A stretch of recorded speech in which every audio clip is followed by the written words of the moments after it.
You use the phrase golden child there, which I have to quote back to you, because that is one of the phrases that was used ironically or sort of sarcastically by the new chief executive of the Trump campaign, Steve Bannon, to describe Paul Ryan. He has called Paul Ryan a liar. He's called him a golden child, and he didn't mean it in a good way. He said, I did, by the way. You meant it in a good way, exactly, when you're talking about Governor Pence. But that's not how he meant it about Paul Ryan. He once said of Paul Ryan recently that Paul Ryan was raised in a petri dish at the Heritage Foundation. So Breitbart, under Steve Bannon's leadership, has been the biggest media cheerleader on the right for the resignation of John Boehner, for the defeat of Eric Cantor, and for this year's challenge to Paul Ryan, who is the current Republican Speaker of the House.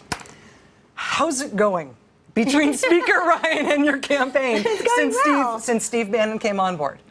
In the past week, you and Steve Bannon came on at the same time. That's right. Nothing's changed in terms of Speaker Ryan having endorsed Donald Trump and Donald Trump having endorsed Speaker Ryan. I did tease Mr. Trump, Rachel, by saying, hey, you went and endorsed him and he won his primary with 84% of the vote. You didn't take the credit. Had I been here, we would have taken the credit. Paul, you went from 82 to 84. If you really need Paul Ryan down the stretch, he has a certain amount of power and sway. Yes, he's the Speaker of the House, and we expect him to be the Speaker of the House in a Trump presidency. So you've now got his chief political antagonist from the conservative media with you running the Trump campaign. Steve Bannon has been not just a provocateur on the right, not just a controversial guy. He's specifically set his sights on trying to destroy Paul Ryan. He's after John McCain. He's after Paul Ryan. He stood up and cheered about John Boehner and about Eric Cantor, the way that he celebrated Eric Cantor losing his seat.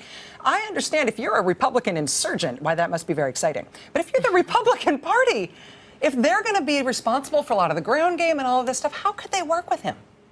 We had Sean Spicer in our shared office just the other day, so that's the chief strategist. They're just swallowing it. No, they're not swallowing. In fact, I talk to Chairman Priebus once or twice a day now, and I really like the way that the official, the Republican Party nationally, Rachel, is treating us and working with us. I'm really pleased with that, and I think it comes on the heels of this letters people are writing. Please put the resources down ballot, and please don't destroy the Republican Party. Chairman Priebus doesn't feel that way, and Speaker Ryan doesn't. And I'll tell you, in a Trump presidency, I'll be the first one to go up and thank Speaker Ryan and work with him. We both work for Jack Kemp at different points in our career.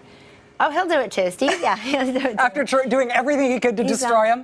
Well, and calling him a liar, and they both have really big jobs now. So there you go. They both endorsed Donald Trump. Look, you must wear chainmail when you go to work. This environment that you work in, it's like actively on fire every day. Come and visit us, Rachel. Bring your cameras. I absolutely visit us in the tower. I just invited you. Okay. I just got my first piece of hate mail to my home postcard. No. Yes. Sorry. I'm just saying it's a crazy time, but it's very rewarding.